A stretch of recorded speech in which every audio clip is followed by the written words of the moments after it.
India voice, आपकी सोच, आपकी आवाज।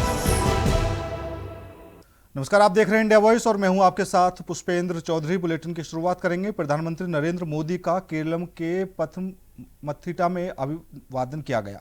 इस दौरान प्रधानमंत्री नरेंद्र मोदी ने केरल में जनसभा को संबोधित करते हुए बड़ा बयान दिया। उन्होंने कहा कि केरल में अब सबसे बड़ा राजनीतिक परिवर्तन होने वाला है। 9 अप्रैल को वोटिंग और 4 मई को दशकों पुराने कुशासन का अंत तय है।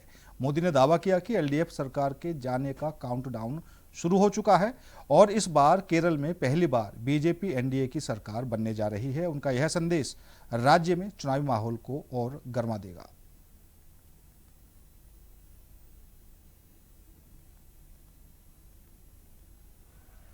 तिरुवल्ला में इतनी बड़ी संख्या में आप सबकी उपस्थिति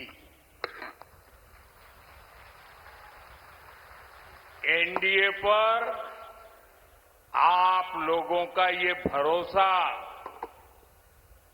मेरी माताओं बहनों का ये स्नेह और ये विश्वास पूरे केरलम में आज ऐसा ही माहौल दिख रहा है। मुझे निकट से केरलम के चुनाव को देखने का अवसर मिला है। मैं पहले भी आया हूं, लेकिन इस बार हवा का रुख कुछ और है, लोगों का मिजाज कुछ और है। केरला में अब सबसे बड़ा परिवर्तन होने जा रहा है। 9 अप्रैल को वोटिंग और 4 मई को दशकों के कुशासन का अंत की घोषणा अब ये पक्का हो चुका है। एलडीएफ सरकार के जाने का काउंटडाउन शुरू हो चुका है। केरल में पहली बार बीजेपी और एनडीए की सरकार आने वाली है। असम के लखीमपुर में बीजेपी की राष्ट्रीय अध्यक्ष नितिन नबीन ने कहा कि कांग्रेस के शासनकाल में हमने देखा है कि लोगों की आजीविका के लिए कोई सुरक्षा नहीं थी। लोग रोटी की तलाश में भटकते थे, कष्ट में जीते थे और रोजगार के लिए संघर्ष करते थे। ना तो इस क्षेत्र की बेटियां सुरक्षित थी और ना ही जमीन तुष्टीकरण की राजनीति हावी थी। और कांग्रेस के शासनकाल में हम लोगों ने देखा है कि ना यहाँ की रोटी के प्रति कोई सुरक्षा थी। लोग रोटी के लिए भी दर दर भटक रहे थे, परेशान हो रहे थे, रोजगार के लिए भाग रहे थे। ना यहाँ की बेटी सुरक्षित थी, ना यहाँ की माटी सुरक्षित थी और तुष्टीकरण की राजनीति सर चढ़कर बोल रही थी। हम लोगों ने वो भी दौर देखा जब यहाँ पर लोगों ने घुसपैठियों के प्रति भावना रखी, उनकी चिंता की, पर असम के लोगों की चिंता नहीं की थी और इसीलिए असम के लोगों ने उनको वो सजा दी थी कि अपना महल बनाते थे गुवाहाटी में बैठकर। एक समय था जब दिल्ली में बैठी हुई सरकार अपने आसियाने की चिंता करती थी, पर दिल्ली में अब जो सरकार बैठी है माननीय प्रधानमंत्री श्री नरेंद्र मोदी जी के नेतृत्व में, वो गरीब का आसियाना बनाने की चिंता करती है। और यही कारण है कि प्रधानमंत्री आवास योजना के माध्यम से 22 लाख गरीबों का आवास केवल असम में बना है। मित्रों, खबर केरल से है, जहां नेता प्रतिपक्ष और कांग्रेस सांसद राहुल गांधी ने जनसभा को संबोधित किया। इस दौरान उन्होंने बीजेपी और आरएसएस पर निशाना साधते हुए कहा कि जो भी इनके खिलाफ सवाल उठाता है उसे टारगेट किया जाता है। राहुल गांधी ने खुलासा किया कि उनके खिलाफ 36 केस दर्ज किए गए हैं, उनकी लोकसभा सदस्यता रद्द की गई, सरकारी आवास छीना गया और प्रवर्तन निदेशालय ने उनके 55 घंटे उनसे पूछताछ की। साथ ही उन्होंने लेफ्ट फ्रंट पर भी सवाल उठाया और पूछा कि उनके नेताओं और मुख्यमंत्री पर केंद्रीय एजेंसियों की कार्रवाई क्यों नहीं होती। That anybody who attacks the BJP and the RSS is brutally attacked. I've got 36 cases against me. They took away my government house. They took away my Lok Sabha membership. I'm on bail. I've been interrogated for 55 hours by the ED. I want to ask the left front workers and genuine left front leaders, why has your leader, your chief minister, never been interrogated? His children not attacked? Why is the CBI, the ED, the income tax department not attacking them? You might not be able to say it in your party, but you know it better than me. Your chief minister has been compromised because of his corruption. पश्चिम बंगाल के खड़गपुर में BJP प्रत्याशी दिलीप घोष के समर्थन में प्रचार करते हुए दिल्ली की मुख्यमंत्री रेखा गुप्ता ने कहा कि हर रावण का अंत होता है। यह बात आप जानते हैं। इस बार रावण का अंत बंगाल में भी होने जा रहा है। वह जिसने सालों तक बंगाल पर अत्याचार किया, गरीबों को कुचला, हमारी बहनों का अपमान किया और हमारे भाइयों को बेरोजगार रखा। हर रावण का अंत होता है, ये बात मालूम है ना। इस बार बंगाल में भी रावण का अंत होने वाला है। जिसने वर्षों तक बंगाल में अत्याचार के साथ शासन किया, गरीबों को कुचला, हमारी बहनों की अस्मत खराब की, हमारे भाइयों को बेरोजगार रखा। इतना पैसा था बंगाल में, कहां गया? सब दीदी ने लूट लिया, ममता जी ने लूट लिया। गरीब गरीब होता गया, उसके घर में खाने को अन्न नहीं। और यहाँ देखिए, वो सालों से अपना किला बना करके उसके अंदर बैठी है। शर्म आनी चाहिए ऐसी महिला मुख्यमंत्री हो करके। उन्होंने मेरी बंगाल की बहनों के साथ में जो किया वो पूरा देश देख रहा है। शर्मनाक है कि आज हमारे बंगाल का युवा नौकरी नहीं है। आज पूरा का पूरा सिंडिकेट बना करके ये टीएमसी वाले कभी किसी के घर में आग लगाते हैं, कभी किसी के ऊपर अत्याचार करते हैं, मार पिटाई करते हैं, महिलाओं की इज्जत लूट लेते हैं, बेटियों को उठा के ले जाते हैं। ऐसी सरकार चाहिए क्या? ऐसी सरकार चाहिए क्या? नहीं चाहिए। पर इसको हटाने के लिए ये आखिरी दम लगा करके हिम्मत के साथ बिना डरे बिना रुके। पश्चिम बंगाल से बड़ी राजनीतिक खबर सामने आ रही है। पश्चिम बंगाल की मुख्यमंत्री ममता बनर्जी ने एक जनसभा को संबोधित करते हुए केंद्र सरकार और गृह मंत्री अमित शाह पर तीखा हमला बोला। ममता बनर्जी ने अपने संबोधन में कहा कि वह अमित शाह को खुली चुनौती देती हैं कि वे पश्चिम बंगाल आकर जनसभा करें और उन लोगों से सीधे बात करें जिनके नाम मतदाता सूची से काटे गए हैं। उन्होंने आरोप लगाया कि गृह मंत्री के स्तर से अधिकारियों को निर्देश दिए जा रहे हैं कि मुसलमानों के नाम वोटर लिस्ट से हटाए जाएं। बीजेपी कोनो धर्म विश्वास करे ना, ओদের ধর্ম একটাই, দাঙ্গা করা ধর্ম, মানুষ মারা ধর্ম। লজ্জা করে না? অমিত শাহকে চ্যালেঞ্জ জানাচ্ছি, ক্ষমতা থাকলে এইখানে দাঁড়িয়ে মিটিং করে এই যাদের নাম কেটেছে তাদের সাথে দেখা করে কথা বলুন। আপনি দেশের স্বরাষ্ট্রমন্ত্রী, ফোন করে করে নির্দেশ দেন সবাইকে, মুসলিম দেখলেই মালদায় ভোট কাটো, মুর্শিদাবাদে ভোট কাটো, তিহট্টে ভোট কাটো। এমনকি আমার কনস্টিটিউন্সিতেও 1.5খানা ওয়ার্ড আছে, সেখানেও ভোট কেটে দিয়েছে 40,000 ভোট। ভাবছে কি এইভাবে জিতবে? সব অফিসারদের চেঞ্জ করে দিয়েছে। 5টা রাজ্যে ইলেকশন হচ্ছে, তার মধ্যে 506 জন অফিসারের পরিবর্তন করেছে। শুধু বাংলায় একাই তার মধ্যে 485। এদের কি করা উচিত? মানুষের কাছে পায়ে ধরে ক্ষমা চাওয়া উচিত। আর মানুষকে বলবো, এর বদলা নিন ভোটের বাক্সে।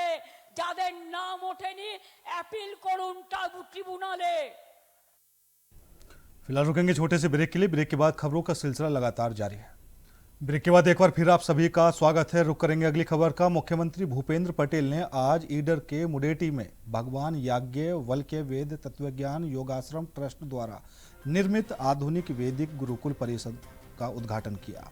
इस गुरुकुल में कक्षा 1 से लेकर कॉलेज तक की पढ़ाई संभव है और यहाँ देश भर के छात्र संस्कृत भाषा, वेद और वैदिक ज्ञान में दक्षता हासिल कर रहे हैं।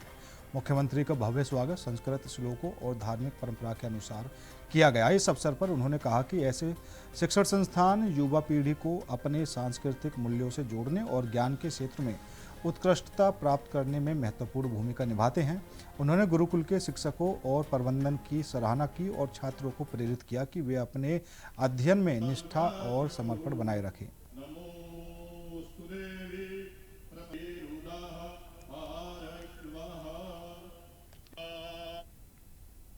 मुख्यमंत्री विष्णुदेव साय ने पश्चिम बंगाल विधानसभा चुनाव को लेकर बड़ा बयान दिया है। उन्होंने कहा कि इस बार ममता बनर्जी की स्थिति मजबूत नहीं दिखाई दे रही। साय ने दावा किया कि पश्चिम बंगाल की जनता अब बदलाव चाहती है और जनता ने एनडीए और बीजेपी पर भरोसा जताया है। उन्होंने कहा कि देश के प्रधानमंत्री नरेंद्र मोदी के नेतृत्व में विकास और सुशासन को लेकर लोगों में विश्वास बढ़ा है। उनके अनुसार आगामी चुनाव में इसका असर साफ दिखाई देगा और बीजेपी को लाभ मिल सकता है। अब इस बार ममता बनर्जी की स्थिति ठीक नहीं है। अब पश्चिम बंगाल की जनता भी एनडीए पर, भारतीय जनता पार्टी पर और हमारे देश के यशस्वी प्रधानमंत्री नरेंद्र मोदी जी पर विश्वास की है। इस बार यहाँ पर परिवर्तन की लहर है। निश्चित रूप से एनडीए को सफलता मिलेगी। जौनपुर की सायागंज विधानसभा सीट पर राजनीतिक गतिविधियां लगातार तेज हो रही हैं। सुभाषपा के राष्ट्रीय अध्यक्ष ओम प्रकाश राजभर ने इस सीट पर अपनी पार्टी के चुनाव लड़ने का संकेत दिया है, जिससे क्षेत्र में सियासी चर्चा बढ़ गई है। वहीं मौजूदा विधायक रमेश सिंह ने मीडिया से बातचीत में कहा कि वह पार्टी के समर्पित कार्यकर्ता हैं और हाईकमान का कोई भी निर्णय पूरी तरह स्वीकार करेंगे। उनके संयमित बयान ने यह स्पष्ट कर दिया है कि वह पार्टी लाइन के साथ खड़े हैं और किसी भी राजनीतिक स्थिति के लिए तैयार हैं। अब सायगंज सीट पर अंतिम सियासी फैसला किसके पक्ष में होता है, ये आने वाले समय में ही स्पष्ट होगा। सभी विभागों के ऊपर एक महत्वपूर्ण चर्चा दिशा के बैठक में ये संपन्न हुआ और जो भी दिशा निर्देश माननीय पीठ द्वारा दिया गया, अगली मीटिंग में उसका क्रियान्वयन कितना हुआ है उसकी समीक्षा करके आगे की कार्रवाई की जाएगी। कई महत्वपूर्ण विभाग जैसे पीडब्ल्यूडी विभाग हो गए, किसानों की समस्याओं को लेकर, विद्युत समस्या लेकर, सरकारी विक्रय केंद्रों को लेकर, कई योजना जितनी भी हमारी योजनाएं सरकार के द्वारा संचालित की जा रही है, सभी भी विस्तार रूप से चर्चा। जो समस्या पिछली बार दिए थे उसका समाधान हुआ? हाँ, मेरे विधानसभा में तो काफी समाधान हो गया।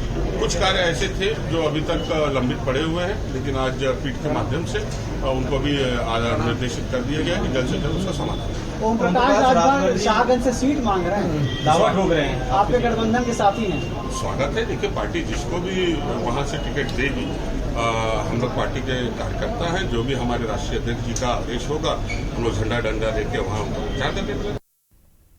देहरादून में शिक्षा मंत्रालय भारत सरकार द्वारा आयोजित दून पुस्तक महोत्सव का शुभारंभ मुख्यमंत्री पुष्कर सिंह धामी ने किया।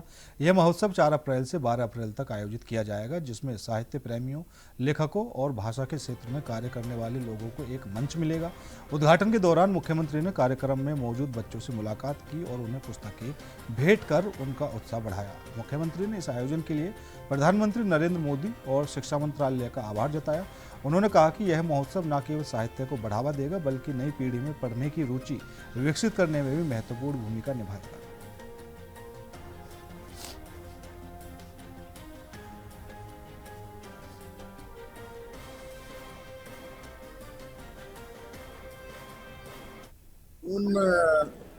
जो बुक फेस्टिवल यहाँ पर प्रारंभ हुआ है, ये निश्चित रूप से हमारे पूरे उत्तराखंड के, दून के आसपास के सभी साहित्य प्रेमियों के लिए, साहित्य के क्षेत्र में काम करने वाले विद्वानों के लिए, भाषा के क्षेत्र में काम करने वाले, अन्य तृतीयों का संयोजन करने वाले और हमारे जो बच्चे हैं, भावी जो कर्णधार हैं, उनके लिए ये बहुत एक महत्वपूर्ण फेस्टिवल है। और मैं सभी से आग्रह करूँगा कि सभी अच्छे इंस्टीट्यूशन वालों से भी, जो इंस्टीट्यूशन चलते हैं, स्कूल चलते हैं, विद्यालय चलते हैं, और जो अभिभावकगण हैं, अपने बच्चों को जरूर इस फेस्टिवल में लेकर आए। देखिए दून आम आदमी पार्टी द्वारा राघव चड्ढा को राज्यसभा में उपनेता पद से हटाने के फैसले के बाद राजनीतिक हलचल तेज हो गई है। इस पर बीजेपी प्रवक्ता पार्थु शाहन देव ने प्रतिक्रिया देते हुए कहा कि अरविंद केजरीवाल हमेशा इस्तेमाल करो और फेंको की राजनीति में माहिर रहे हैं। उन्होंने याद दिलाया कि केजरीवाल अन्ना हजारे के आंदोलन के दौरान उभरे, लेकिन बाद में उनके समर्थक में खड़े लोगों को किनारे कर दिया।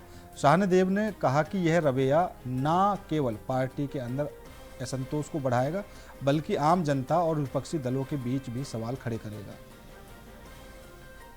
देखिए, केजरीवाल जी का रिकॉर्ड रहा है, master of use and throw रहे हैं। कभी अन्ना हजारे जी के आंदोलन से वो उपजे थे, सामने आए थे और बाद में उन्हीं से किनारा कर लिया। जितने उनके पुराने साथी थे वो सब एक एक करके उनको छोड़ते चले गए।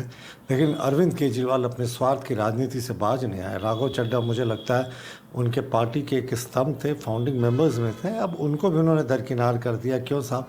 केजरीवाल पर जब भ्रष्टाचार का आरोप लगा था, इनका कहना है कि उस समय आप हमारे पक्ष में क्यों नहीं आए। तो क्या आदमी का भीतर का नैतिक बल नहीं होता है? कभी आम आदमी को ताकत देने के नाम पर सत्ता में आई आम आदमी पार्टी आज पूरे तरीके से विपरीत धारा में बह रही है। अरविंद केजरीवाल कहते थे मैं मारुति से मुख्यमंत्री के दफ्तर जाऊंगा, और अभी देखिए जो माफ़ कीजिएगा, जो पंजाब में उनको सिक्योरिटी मिलती है, 35 गाड़ियों के काफिले से चलते हैं Z+ सिक्योरिटी में, और जो घर बना रहे थे वो शीश महल, वो पता नहीं 40-50 करोड़ कितने का घर था।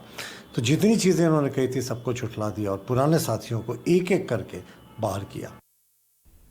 आम आदमी पार्टी ने सांसद राघव चड्ढा को राज्यसभा में पार्टी के डिप्टी लीडर पद से हटाने के एक दिन बाद उन्होंने एक वीडियो संदेश जारी किया। राघव चड्ढा ने अपने वीडियो संदेश में कहा, खामोश करवाया गया हूं, हारा नहीं हूं। इस पर कांग्रेस के मीडिया प्रभारी राकेश सिन्हा ने कहा कि केजरीवाल केवल लोगों का इस्तेमाल करते रहते हैं। उन्होंने आरोप लगाया कि राघव चड्ढा जैसे नेता जो आम आदमी के मुद्दों को राज्यसभा में प्रमुखता से उठाते थे, उन्हें पार्टी ने नज़रअंदाज किया है। सिन्हा ने इसे इस्तेमाल करो और फेंको की राजनीति बताया और कहा कि पार्टी का नाम भले ही आम आदमी से जुड़ा हो, पर व्यवहार में यह उसके विपरीत प्रतीत होता है।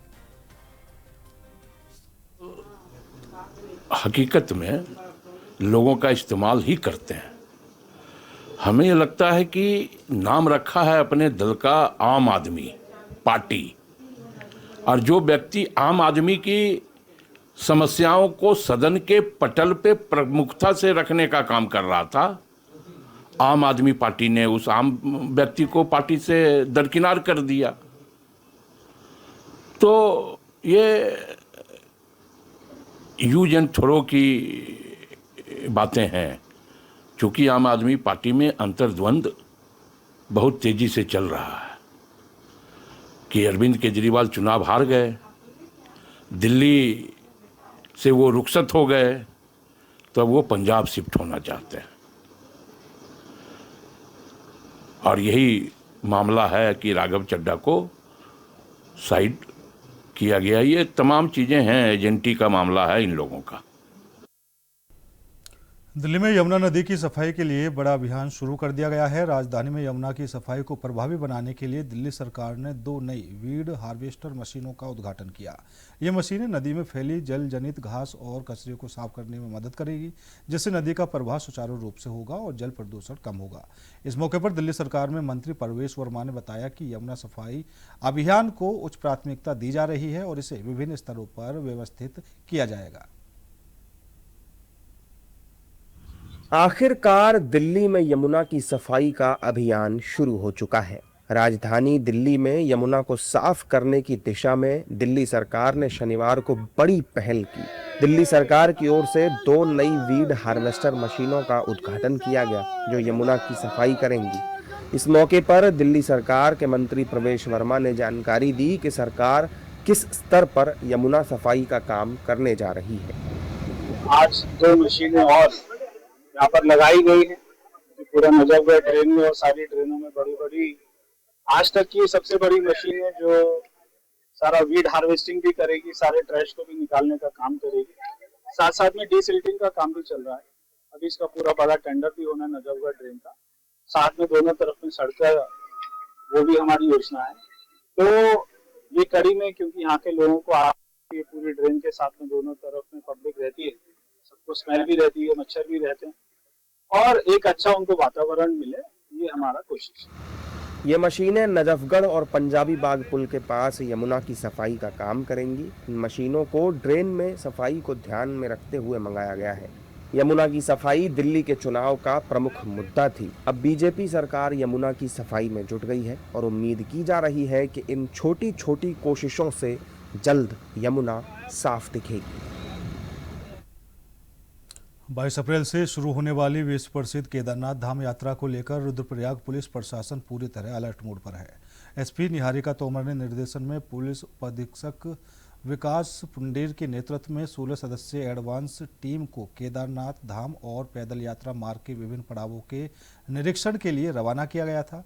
इस टीम ने 3 दिनों तक सघन निरीक्षण करते हुए यात्रा मार्ग पर मौजूद व्यवस्थाओं का जायजा लिया और आवश्यक बुनियादी सुविधाओं को दुरुस्त करने के निर्देश दिए। निरीक्षण के बाद टीम वापस लौट आई है।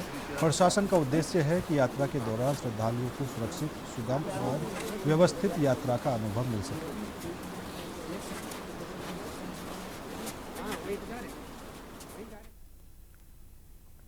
मनेंद्रगढ़ चिरमिरी भरतपुर के आमा खेरवा मैदान में स्वास्थ्य सेवाओं को मजबूत बनाने के उद्देश्य से फिजियोथेरेपी कॉलेज निर्माण के लिए भूमि पूजन कार्यक्रम आयोजन किया गया।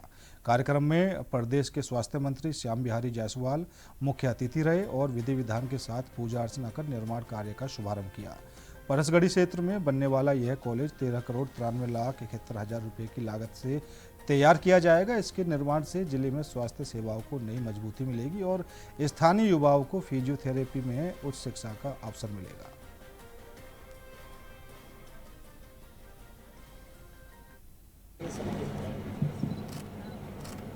फिजियोथेरेपी दिल्ली पुलिस की स्पेशल सेल ने कथित लश्कर-ए-तैयबा के आतंकवादी और हाल ही में मेट्रो पोस्टर विवाद में आरोपी शब्बीर अहमद लोन को गिरफ्तार किया है। आरोपी को 5 दिन की पुलिस हिरासत पूरी करने के बाद आज पटियाला हाउस कोर्ट में पेश किया गया। पुलिस ने कोर्ट में बताया कि शब्बीर अहमद लोन के खिलाफ आतंकवाद से संबंधित गंभीर आरोप हैं और उसके संभावित कनेक्शन अन्य संदिग्धों और आतंकवादी नेटवर्क से जुड़े होने का भी संदेह है। मामले की जांच अभी जारी है।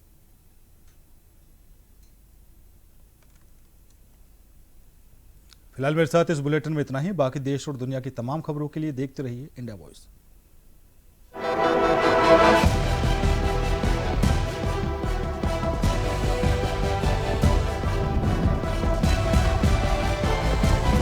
इंडिया वॉइस, आपकी सोच, आपकी आवाज।